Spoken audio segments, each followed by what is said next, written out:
Arrogant fighter humiliates and disrespects black woman. She gets what she deserves. "Look who showed up at our elite gym," said Victoria Sterling, UFC featherweight champion, with a cruel smile on her lips. "Are you sure you're not lost? CrossFit is across the street." Diana Santos, just 24 years old, stood at the entrance of the famous Sterling Fight Academy, clutching her gym bag tightly. Laughter echoed through the gym filled with professional fighters, all watching the scene like hyenas waiting for blood. The gym was a temple of athletic elitism, with walls covered with photos of world champions, state-of-the-art equipment, and monthly fees that cost more than the minimum wage. Victoria had reigned supreme in that environment for years, surrounded by sycophants and sponsors who fed her inflated ego. "I have a session scheduled for 2 coin," Diana replied calmly, showing the receipt on her cell phone. "A sparring contract with the champion." Victoria laughed even louder, making sure the whole gym heard her. "Honey, you must be confused. I don't do charity by fighting amateurs who learned how to punch by watching YouTube on their mom's cell phone. Maybe you should look for a gym more suited to your level." Some fighters approached, attracted by the spectacle. Victoria loved an audience for her performances of superiority. "Seriously, honey, who told you you were good enough to be here? Your street corner trainer?" What Victoria didn't know was that Diana had grown up on the most violent streets of Detroit, surviving since she was 14 by selling sandwiches at traffic lights to pay for Muay Thai lessons in a makeshift gym under an overpass. Every scar on her fists told a story of resilience that the privileged little princess would never understand. At 16, Diana was already facing adult men in underground fights to earn enough money to buy food. At 18, she knocked out a drug dealer who tried to harass her on her way home from work. At 20, her reputation on the streets was so solid that other fighters refused to face her. "Her manager confirmed the sparring yesterday," Diana insisted, keeping her voice steady. $15,000 for the session as agreed. $15,000?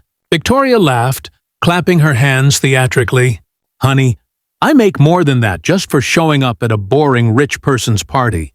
Do you really think you're worth that kind of money? With your background?" Rick Moranis, Victoria's manager, came running from the back of the gym, his face red with embarrassment and sweat dripping from his forehead. "Vic, I've been trying to call you 1,000 times. It's true. We have the signed contract. She's Diana Santos, the one who knocked out her last 12 opponents." Victoria stopped laughing instantly, her smile freezing on her face. 12 knockouts. This thing here? "My name is Diana," she corrected calmly, but her eyes revealed an intensity that made some nearby fighters stop to take a closer look.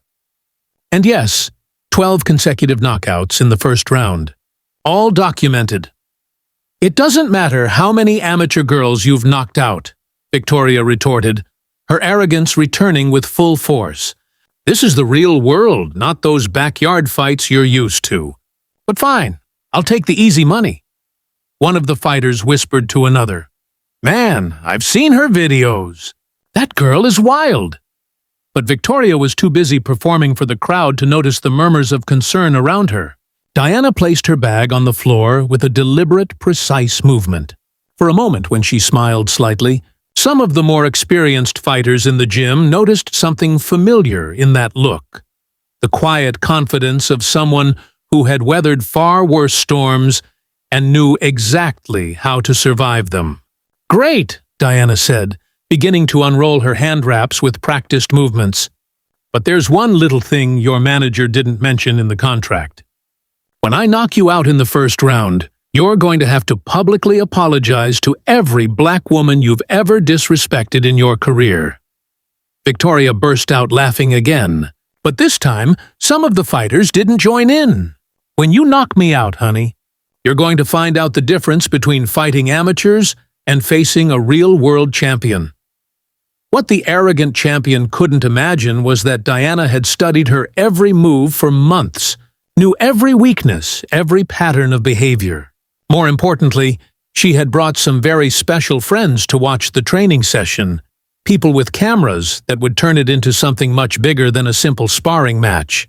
While Victoria continued to taunt her, Diana finished her bandages with the precision of someone who had done this thousands of times in much more adverse conditions. Her eyes revealed a dangerous serenity, like someone who holds a secret too powerful to be revealed before the right time.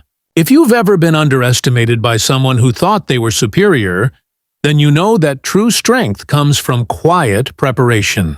Subscribe to the channel to find out how a girl from the streets turned a champion's arrogance into the key to her own humiliation. Victoria headed for the locker room, gesturing dramatically to get everyone's attention. Guys, you have to see this. $15,000 for me to teach a reality lesson to an amateur who thinks she can step on my turf. She grabbed her phone and started recording a story for her 2 million Instagram followers. Look at this, guys. A girl just showed up here wanting to pay $15,000 to get beaten up by me. Can you believe it? Must be nice to have money to burn like that, right? The laughter was forced, but the contempt in her eyes was genuine. Diana watched everything in silence, her hands continuing the ritual of wrapping her fists with precise movements. Each turn of the bandage was deliberate, calculated, like someone who had done this 1,000 times in places where a mistake could mean not coming home. "Honey, are you sure you don't want to reconsider?" Victoria approached again, filming Diana without permission. "Look, I understand that you guys from the ghetto sometimes don't know your limits, but here it's different. Here there's class, there's technique, there's tradition. It's not like those street fights you must be used to." What Victoria didn't know was that Diana had grown up in a world where every day was a matter of survival. At 12, she was already defending younger children from neighborhood drug dealers. At 15, she knocked out a man weighing almost 220 lbs who tried to mug her on her way home from school. By 18, her reputation on the streets of Detroit was so solid that rival gangs made peace deals when she was around. "You know what the problem is with people like you?" Victoria continued, now clearly performing for the cameras that some fighters had begun to point in their direction. "You watch UFC on TV and think you know how to fight? But there's a difference between watching and doing, baby girl." Diana finally looked up, meeting Victoria's gaze with a serenity that made some of the more experienced fighters take notice. "You're right about one thing," she said calmly. "There is a difference, but maybe you're on the wrong side of it." Victoria laughed, but there was something forced about it now. "Oh, she's got attitude. Everyone look at that. The amateur's got attitude." She turned back to the cameras. "This is going to be even more fun than I thought." Rick, the manager, approached nervously. "Vic, maybe we should take it easy. I've seen her videos." "And Rick, shut up!" Victoria interrupted him sharply. "You're afraid of a street girl? Seriously, I'm a world champion, man. World champion. What is she? A wannabe who probably learned to fight by fighting for food." Diana stood up slowly, and for the first time, Victoria noticed her true height and physical stature. Even though they were in the same weight class, there was something about the way Diana moved that suggested years of real conditioning, not the kind manufactured in expensive gyms. "Are you done talking?" Diana asked, her voice remaining calm. "Because I have some friends here who would love to hear more about your opinions." Victoria looked around, noticing for the first time that there were a few women with professional recording equipment in the stands. Their faces were serious, and they were clearly not there to cheer for Victoria. "Who are these people?" Victoria asked, her confidence wavering slightly. "Journalists," Diana replied simply. "From ESPN, Sports Illustrated, and some influencers who cover social issues in sports. They love stories about how professional athletes treat their opponents." Victoria's smile faltered for a moment. You brought the media to a sparring session?" "I brought witnesses," Diana corrected. "In case you keep talking nonsense and I need proof later." Victoria tried to regain her composure, but she was clearly uncomfortable now. "Whatever. It doesn't change anything. In 10 minutes, you'll be on the floor, and everyone will see that I was right all along." Diana began walking toward the makeshift octagon in the center of the gym. "Victoria," she said without turning around, "have you ever stopped to think why someone would pay $15,000 for a sparring match? Why would someone bring journalists to watch? Why would someone be so specific about terms and conditions?" Victoria followed her, but her arrogance was quickly being replaced by growing anxiety. "What do you mean by that?" Diana turned around, and this time her smile was anything but friendly. "I mean, the girls from the projects learn early on to plan, to think 3 steps ahead, to document everything, and most importantly," she paused dramatically, "to always have a plan B." While Victoria tried to process what she had just heard, Diana climbed into the octagon with the fluidity of someone who had done this 1,000 times. But this time, it wasn't just about fighting. It was about teaching a lesson that $15,000 couldn't buy. Every prejudiced word, every gesture of contempt, every moment of arrogance had been carefully documented.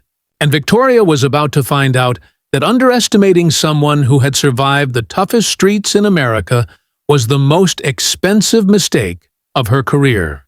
While Victoria continued to perform for the cameras, Diana calmly made her way to the corner of the octagon where Marcus Thompson, a 50-year-old black man and former UFC champion, waited with a brown leather briefcase in his hands. "Everything okay?" Marcus asked quietly, handing her a custom mouthguard. "The contracts are signed, the clauses are clear, and our friend from Sports Illustrated is positioned with the best angle." Diana nodded, discreetly checking the small audio device attached to the inside of her workout top. "And the league's legal department? 3 lawyers specializing in sports discrimination are watching via private stream," Marcus replied, adjusting her gloves. "Any additional comments she makes will be automatically documented as supplementary evidence." Victoria, on the other side of the octagon, couldn't stop talking. "Seriously, guys, this is going to be so easy it's almost unfair. Poor girl has probably never faced a real fighter in her life." Diana began her warm-up with fluid movements that immediately caught the attention of the more experienced fighters in attendance. Every punch in the air was precise.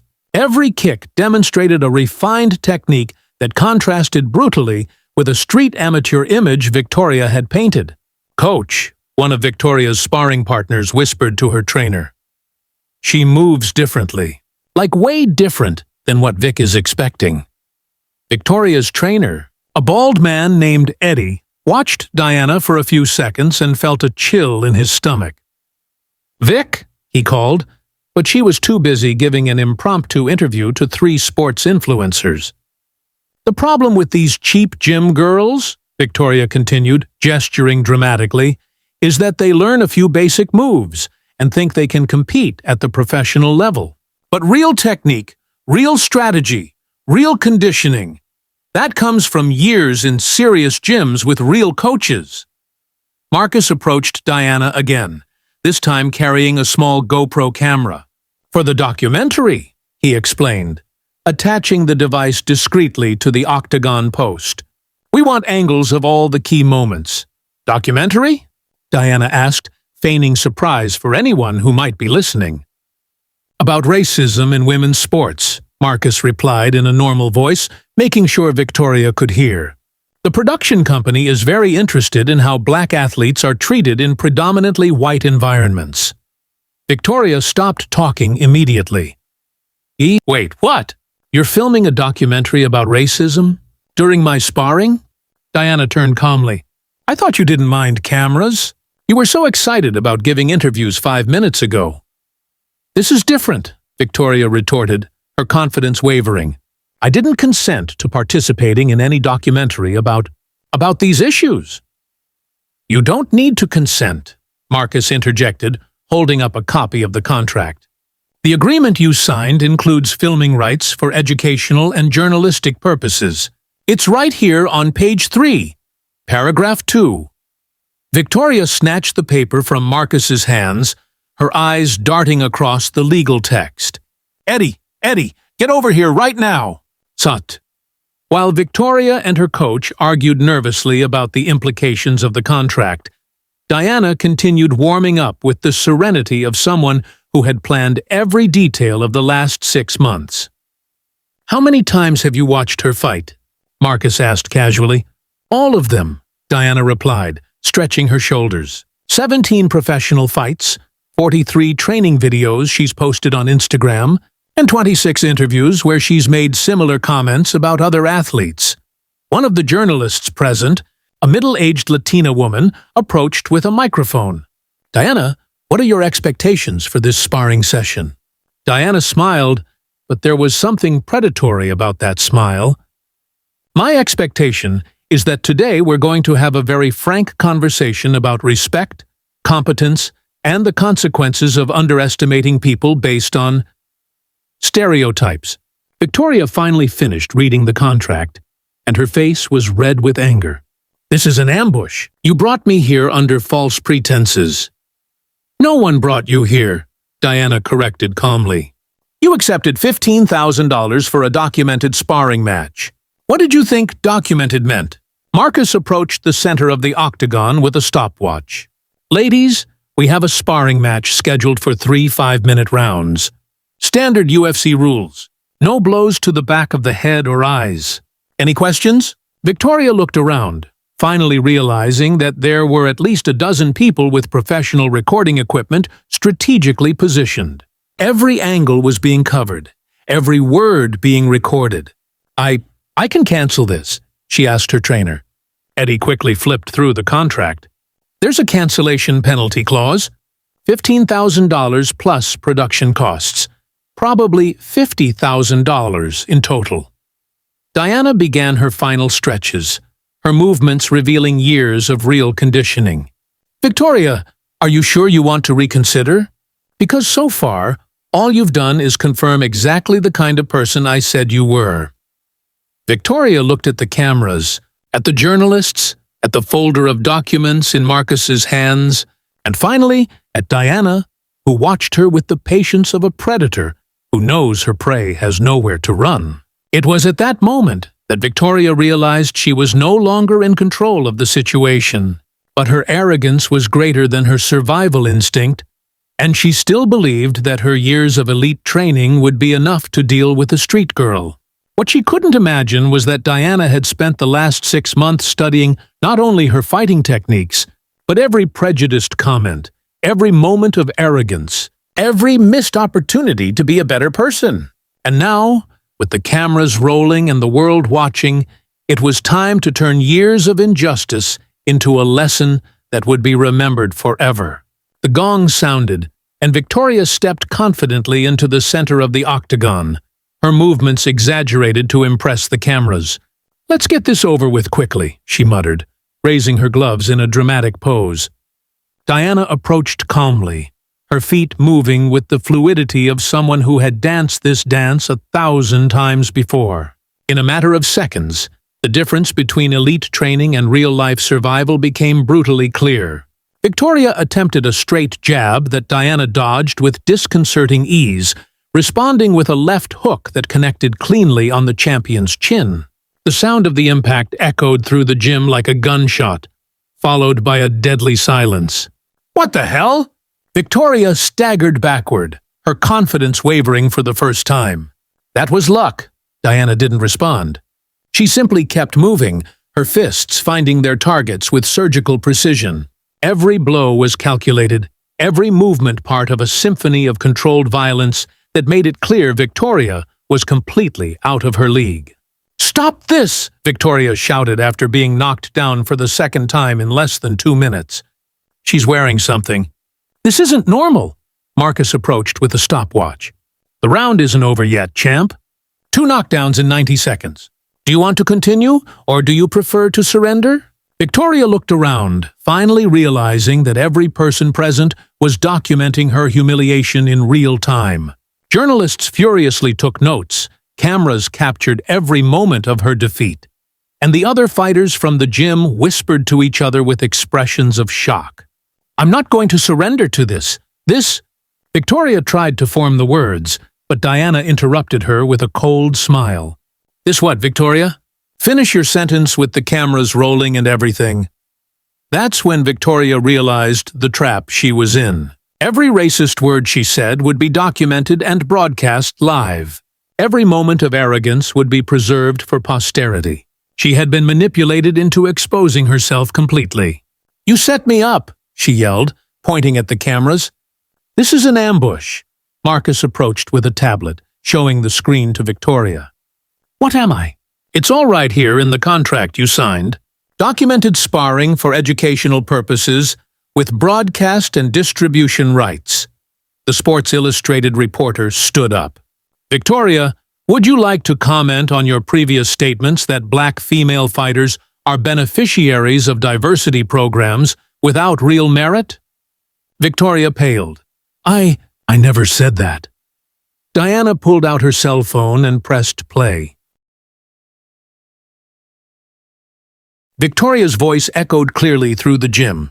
"The problem with these cheap gym girls is that they watch UFC on TV and think they know how to fight. You ghetto girls sometimes don't know your limits." "That's illegal," Victoria shouted, her face red with humiliation.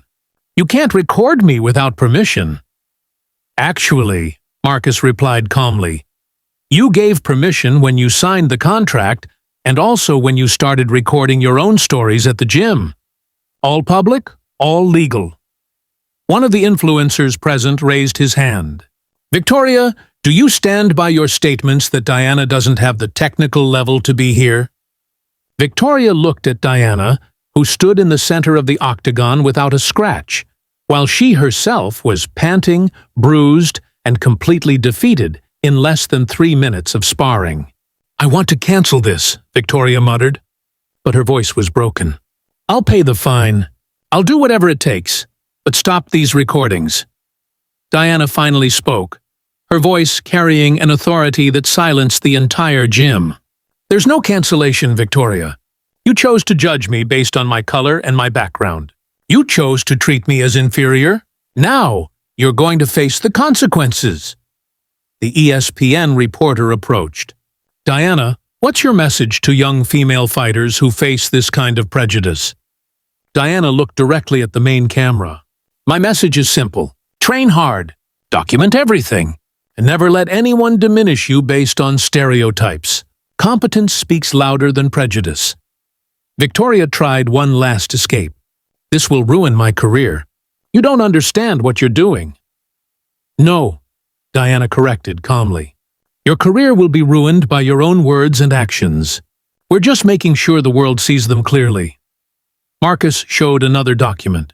"Victoria, would you like to honor the bet you made in the contract about apologizing publicly if you were defeated?"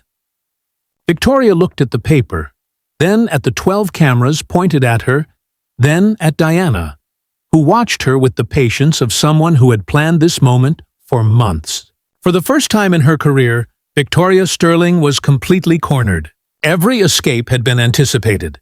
Every defense had been neutralized. And now, all that remained was to face the reality that she had completely underestimated someone who had proven not only superior as a fighter, but infinitely more intelligent as a strategist. But what Victoria didn't know yet was that this was only the beginning. The recordings Diana had collected over the past 6 months were about to be revealed, and the humiliation in the octagon would be just a small taste of what was to come. 6 months later, Diana Santos walked down the hallway of the new gym she had opened in the heart of Detroit.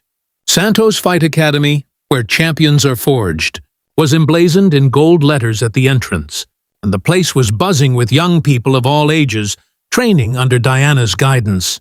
The documentary, Breaking the Cage, Racism in Women's MMA, had been released 3 weeks earlier, racking up over 15 million views and sparking a national debate about prejudice in sports. Diana had become not only a respected fighter, but also a powerful voice in the fight against discrimination. "Coach Diana!" shouted Melissa, a 16-year-old girl who had joined the gym the previous month, a victim of bullying at school. "I did it. I made the state team." Diana smiled. remembering herself at that age. I knew you could do it. Talent recognizes talent. Meanwhile, across the country, Victoria Sterling signed divorce papers in a small law office in a small town. Her husband had filed for separation 2 weeks after the documentary was released, claiming he could no longer handle the social pressure and accusations of complicity.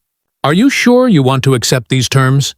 asked her lawyer, a middle-aged man who clearly would rather be anywhere else. "You'll be left with practically nothing." Victoria nodded silently.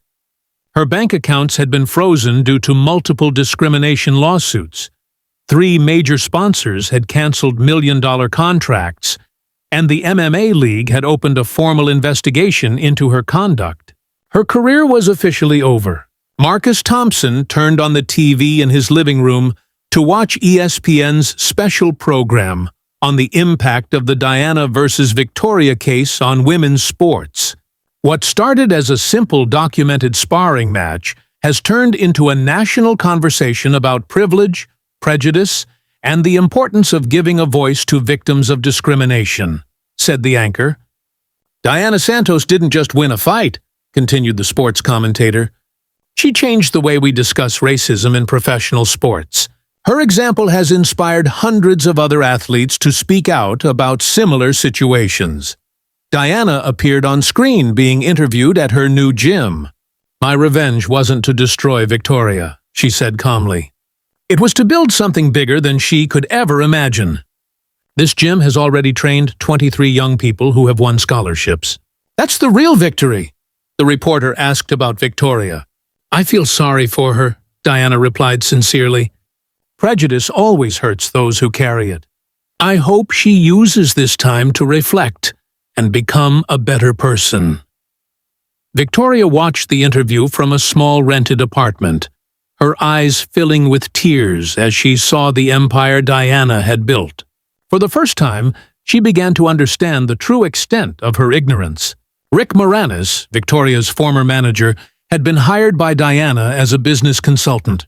"I've never seen anyone turn injustice into purpose so elegantly," he commented during a meeting with potential investors. "Diana didn't just fight for herself. She fought for all the people who never had a voice." At the Time Magazine Awards ceremony, Diana was named one of the 100 most influential people of the year. As she took the stage to accept the award, she saw her mother in the audience, crying with pride. "A year ago, I was just another fighter trying to prove her worth in a world that doubted me," Diana said into the microphone. "Today, I am certain that humiliation was the best gift Victoria could have given me. It taught me that true strength doesn't come from winning fights, but from turning pain into purpose." Victoria, watching from home, finally understood that she had lost much more than a career. She had lost the opportunity to be remembered as someone who elevated the sport rather than someone who disgraced it. Diana concluded her speech. "The best revenge is not to destroy those who hurt you. It is to build something so great that their limitations become irrelevant. It is to prove that excellence has no color, origin, or last name." 3 years later, Santos Fight Academy had become the largest martial arts gym chain in the American Midwest, with Diana constantly being invited to give talks on leadership and overcoming adversity. Victoria never returned to professional sports. Diana's story proved that when we face prejudice with intelligence, preparation, and dignity, we don't just win. We turn our oppressor's defeat into our greatest victory. She tried to humiliate Diana but ended up creating an icon. Have you ever been underestimated by someone who thought they were superior? Leave a comment about how you reacted and subscribe to the channel for more stories that prove that true justice always finds a